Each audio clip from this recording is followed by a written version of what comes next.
देखो आप लोग, ये क्वेश्चन है, कैसे हल होगा इसको हम समझा रहे हैं। आप लोग देखो, तीन घन जिनकी कोरे क्रमशः 6 सेंटीमीटर, 8 सेंटीमीटर और 10 सेंटीमीटर है को पिघलाकर एक घन बनाया जाता है। उस घन की कोर ज्ञात कीजिए। ठीक ना। तो कह रहा है कि तीन घन, आप लोग इधर बैठो, तीन घन जिनकी कोरे क्रमशः, तो घन देखो, ध्यान दो आप लोग, ये घन है, ये घन है। इस तरह से ये जो है तीन घन है, इसको पिघला करके एक बड़ा घन, मतलब एक घन और बनाया जाता है।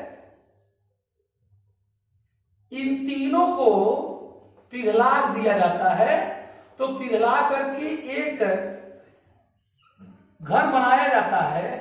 तो ये तीनों को पिघलाकर बनाया जाएगा, तो ये बड़ा बनेगा ही। तो ये आपका ये घन हो गया। ठीक है। तो ये तीनों को पिघला करके ये घन बनाया जाता है। तो इस घन की कोण ज्ञात करने के लिए कह रहा है। तो आपको ये तीनों का जितना आयतन होगा मिला करके उतना इसका आयतन होगा। ठीक ना।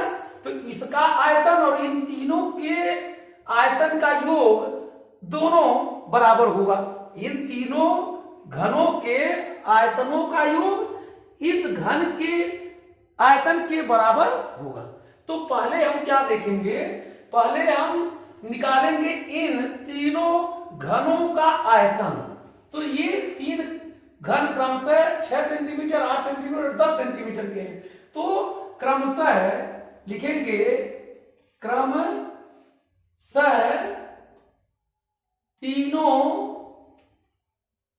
घनों का आयतन बराबर। तीनों का आयतन निकालेंगे। पहले घन का 6 सेंटीमीटर कोर वाले घन का आयतन, घन का आयतन बराबर। तो घन का आयतन बराबर होता है भुजा का क्यूब। घन का आयतन बराबर क्या होता है, घन का आयतन बराबर होता है भुजा या कोर का क्यूब होता है। भुजा या कोर का क्यूब, भुजा का क्यूब या कोर का क्यूब होता है।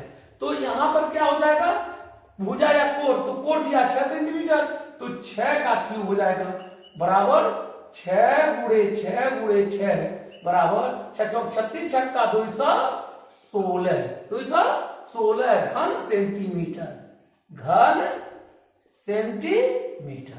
इसी तरह से 8 सेंटीमीटर वाले, 8 सेंटीमीटर वाले कोर वाले, 8 सेंटीमीटर कोर वाले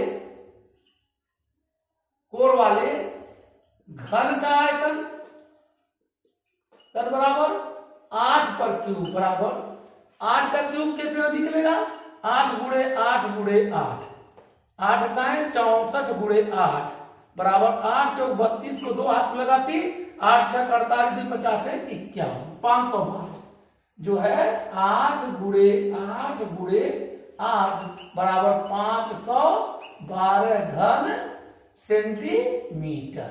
ये हो गया। इसी तरह से 10 सेंटीमीटर का निकालेंगे। 10 सेंटीमीटर कोर वाले घन का आयतन बराबर 10 का क्यूब हो जाएगा, ये 10 का क्यूब हो जाएगा, 10 गुणे 10 गुणे 10 बराबर 1000 घन सेंटीमीटर। ये तीनों घनों का अलग अलग आयतन आ गया। इन तीनों घनों के आयतन के योग के बराबर इस घन का आयतन होगा। तो पिघलाकर लिखेंगे, पिघलाने के बाद बनने वाले घन का कोण बराबर x सेंटीमीटर। यहां लिखेंगे मान लिया पिघलाने के बाद बनने वाले घन का कोण बराबर x सेंटीमीटर। अतः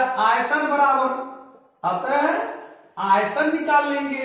आयतन बराबर x का क्यूब, ये इसका क्यूब होता है तो इसका भी क्यूब हो जाएगा, घन ही बन रहा है। अतः अब क्या होगा, इसका आयतन और इन तीनों का आयतन बराबर होगा, ठीक ना। लिखेंगे ये 216 धन 512 धन 1000 बराबर x पर क्यूब। अब जोड़ लेंगे, जो है जोड़ेंगे 216 512 1000, 6 2 8 हो गया, 1 1 2 हो गया, 5 2 7 हो गया, 1 हो गया, 1728। ये 1728 बराबर x पे क्यूब या x पे क्यूब बराबर 1728 या x बराबर ये घनमूल के चिन्ह में जाएगा 1728। अब ध्यान दीजिए, अब क्या करेंगे आप लोग, ये 1728 का निकालेंगे घनमूल।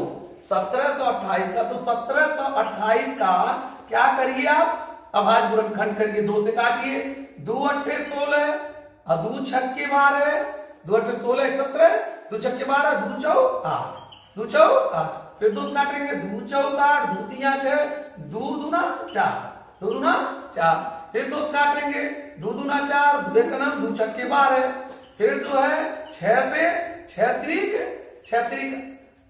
त्रिक 18, 2 20 1 21, 6 त्रिक 18, 2 20 1 21, और 6 के 36, फिर 6 से 6 के 36, 1 आ गया। अब क्या करेंगे आप, यहां निकालेंगे घनमूल के चिन्ह में ही 2 गुणे 2 गुणे 2 गुणे 6 गुणे 6 गुणे 6 बराबर ये 3 का जोड़ा लगता है घनमूल में। जब घनमूल निकलेगा 3 का जोड़ा लगता है तो बाहर आएगा 2 गुणे ये 6 बराबर 6 गुना 12 सेंटीमीटर। 12 सेंटीमीटर आंसर क्या हो जाएगा, आंसर कोण कितना हो जाएगा इसका, जो है 12 सेंटीमीटर। 12 सेंटीमीटर, ठीक ना। क्या करेंगे आप लोग, इसको जो है निकालने के लिए इन तीनों घनों का अलग अलग क्या करेंगे, आयतन निकाल लेंगे। इन तीनों घनों के आयतन के योग के बराबर जो बनने वाला होगा, जो पिघलाकर बनेगा घन, उसका होगा, ये जो है उसके बराबर होगा। तो इन तीनों का, इसका को पिघलाने के पहले ये तीनों का निकाल लेंगे, और पिघलाने के बाद मान लिया पिघलाने के बाद बनने वाले घन का कोण x सेंटीमीटर है, अतः इसका आयतन x पे क्यूब हो जाएगा। इस x के क्यूब के बराबर इन तीनों घनों के आयतनों का योग हो गया। अब योग आया 1728 बराबर x पे क्यूब, या x पे क्यूब बराबर 1728, या x बराबर घनमूल के चिन्ह में 1728, इसका आ गया आयतन, जो है ये घनमूल निकल के आया, कितना आया, 12 सेंटीमीटर आया। यही आपका आंसर है। आप लोगों को समझ में आया हो तो आप लोग लाइक करें, सब्सक्राइब करें। धन्यवाद।